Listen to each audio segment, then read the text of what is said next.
Pour la préparation du sirop, qui va servir à imbiber la génoise, donc nous prenons de l'eau, la même quantité de sucre,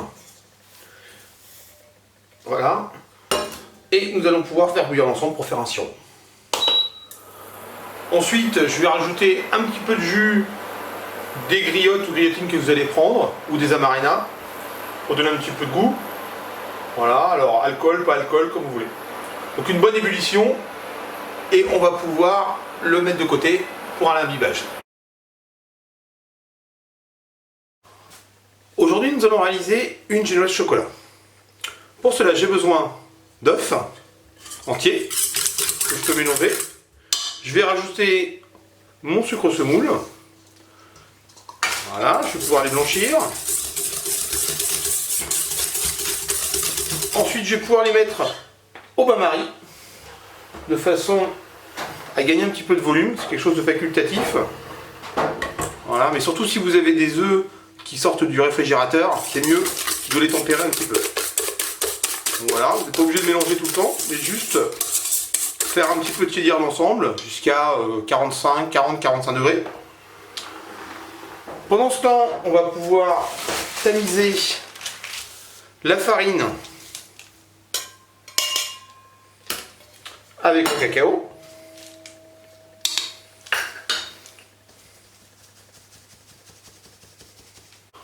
Lorsque mon appareil a tiédi, je vais pouvoir la monter au batteur à fond pendant à peu près 10 bonnes minutes. Donc voilà, au bout de 10 minutes, la génoise est prête, elle est bien montée.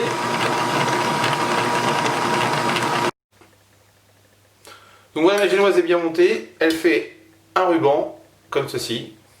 Voilà, si elle est trop liquide, vous pouvez la remonter. J'ai préparé mon cercle que j'ai graissé pour pouvoir y mettre la génoise. Et ensuite, je vais mettre progressivement ma farine et mon cacao que je vais mélanger avec ma maryse comme ceci, tout doucement. Alors sans faire retomber l'appareil.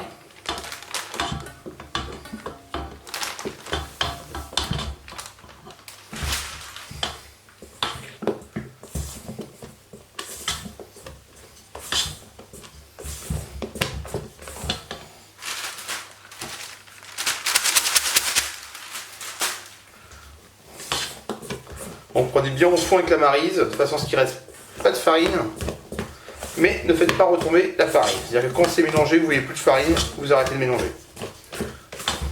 Donc ensuite, on a deux possibilités. On peut soit la mettre sur une feuille, l'étaler et la cuire à four chaud, pendant à peu près 8 minutes, four chaud 240 degrés.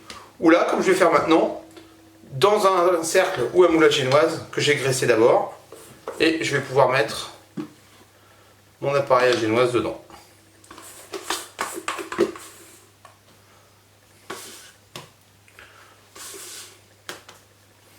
Voilà, pour 4 œufs, j'ai un cercle à peu près de 22 ou 24 cm.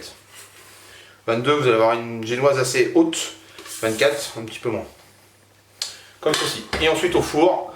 Donc là, comme c'est en moule, ça va cuire plus doucement, c'est-à-dire 180 degrés pendant une bonne vingtaine de minutes. Pour la réalisation de ma forêt noire, donc je reprends ma génoise et je vais la couper en 3.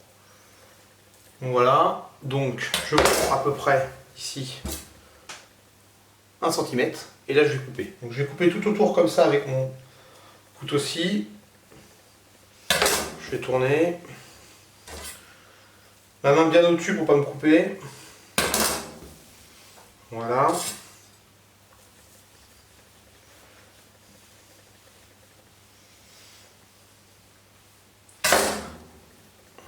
Et ensuite, je recoupe en deux ce qui reste.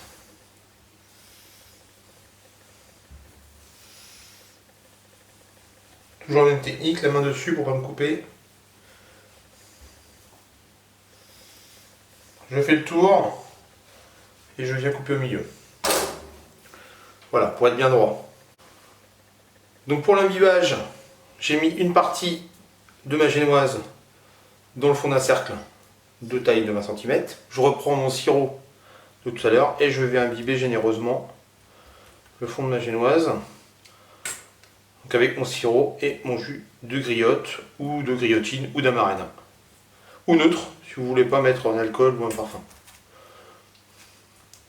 N'hésitez pas à bien imbiber. J'imbibe également les autres parties.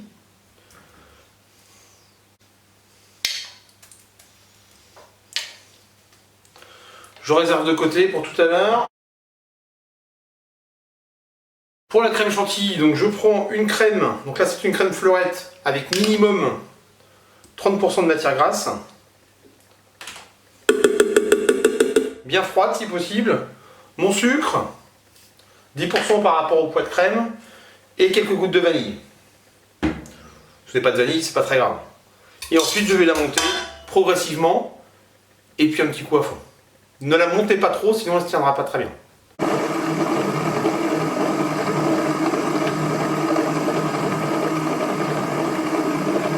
Voilà, la crème est prête. On peut l'accélérer un petit peu à la fin.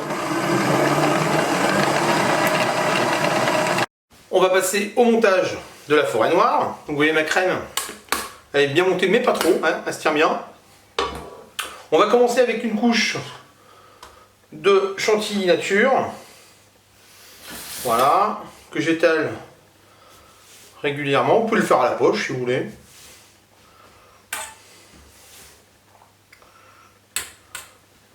Mettez pas trop de crème, sinon ça risque d'être écœurant. Voilà, j'en mets bien partout. Je vais ensuite mettre donc soit mes amarena, griotine ou cointreau, cerise griotte, avec sans alcool.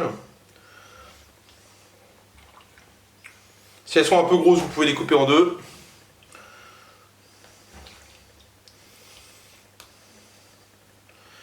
Voilà, j'essaie pas trop parce que je vais en mettre deux couches. Je préfère en mettre moins sur deux couches. Ensuite, je donne ma deuxième couche. J'appuie bien. Je tasse bien. Voilà, j'ai pas besoin de rabiber.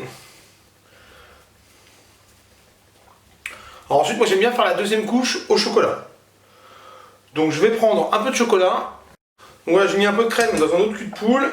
Et comme je le disais, je mets un petit peu de chocolat dessus. Pour parfumer, tout simplement. On pourrait faire avec du cacao aussi. Et là, je mélange bien. Il faut qu'il soit assez chaud quand même le chocolat. Sinon, la chantilly va faire des grains. Alors ça, bien sûr, c'est facultatif. Vous pouvez faire votre forêt noire uniquement avec de la chantilly nature. C'est le petit plus.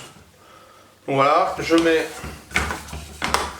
ma chantilly chocolat au milieu. Et je reviens lisser. Comme ceci.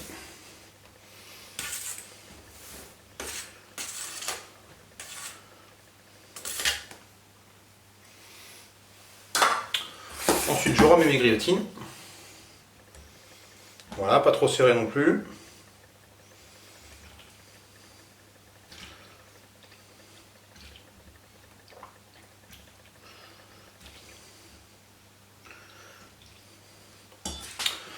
Ceci, ma dernière couche de génoise dessus. Voilà. Et encore une fois, j'appuie bien, pas qu'il y ait de trous. Même si ça dépasse un peu du cercle, c'est pas très grave, on va finir en copeaux. On va essayer quand même que ce soit le plus plat possible. Voilà. Et je vais finir en lissant avec ma chantilly nature. Ouais, même si on voit un peu la génoise au-dessus, c'est pas gênant. Mettez pas trop de crème surtout, sinon ce sera écœurant. Vous pouvez décercler ensuite tout de suite, hein. Le cercle c'est juste un guide. Voilà. Pouvoir mettre un petit peu de chantilly comme ceci, de façon à ce que tout à l'heure mes copeaux collent. Ensuite je vais la mettre au froid. Pour les copeaux de chocolat, donc j'ai fait fondre un petit peu de chocolat noir que je vais tabler. Donc je le mets sur un marbre comme ceci pour le mettre au point. Voilà, deux triangles. Et je vais faire refroidir ma couverture chocolat. Voilà, mon chocolat commence à refroidir, il commence à pommader. Là, je vais pouvoir le remettre dans le cul de poule avant qu'il ne bloque sur mon tour. Voilà, là il est prêt. Donc là, je le remets dans mon cul de poule. Là, je vais le faire réchauffer un petit peu au bain-marie. Donc pour les copeaux, je mets un peu de chocolat comme ça sur mon marbre, que j'étale très finement. Même si il y a des petits morceaux de chocolat dans mon chocolat, c'est pas très gênant. Donc très très fin.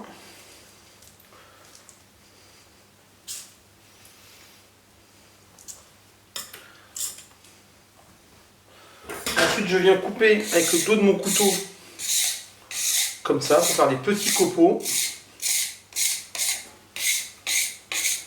Donc grossièrement. Hein.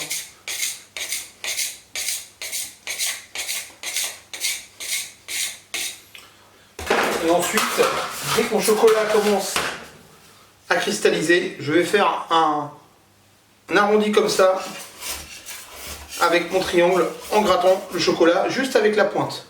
Je me sers juste de la pointe, et voilà. Et voilà, j'ai mes copeaux. Alors plus facile sur un marbre, forcément. On peut aussi le faire sur une plaque, sur le dos d'une plaque. Donc plus votre chocolat sera étalé fin, et plus vos copeaux seront fins et jolis. Pour la finition de ma forêt noire, donc elle était bien au frais, je vais reprendre mes copeaux. Voilà, je vais d'abord en mettre un petit peu au-dessus comme ceci.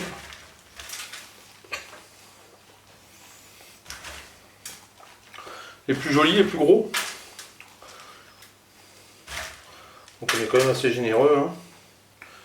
Vous inquiétez pas s'il y a des trous, ça se verra pas trop. Et ensuite je vais écraser un petit peu de copeaux comme ça. Et je vais pouvoir les mettre tout autour. Donc ensuite, un petit peu de sucre glace, comme ça. Voilà. Je reprends le reste de ma chantilly que j'ai mis dans une poche avec une grosse douille. Et je vais finir avec, alors moi j'ai des griottes à queue, comme ça, toujours pour donner du volume.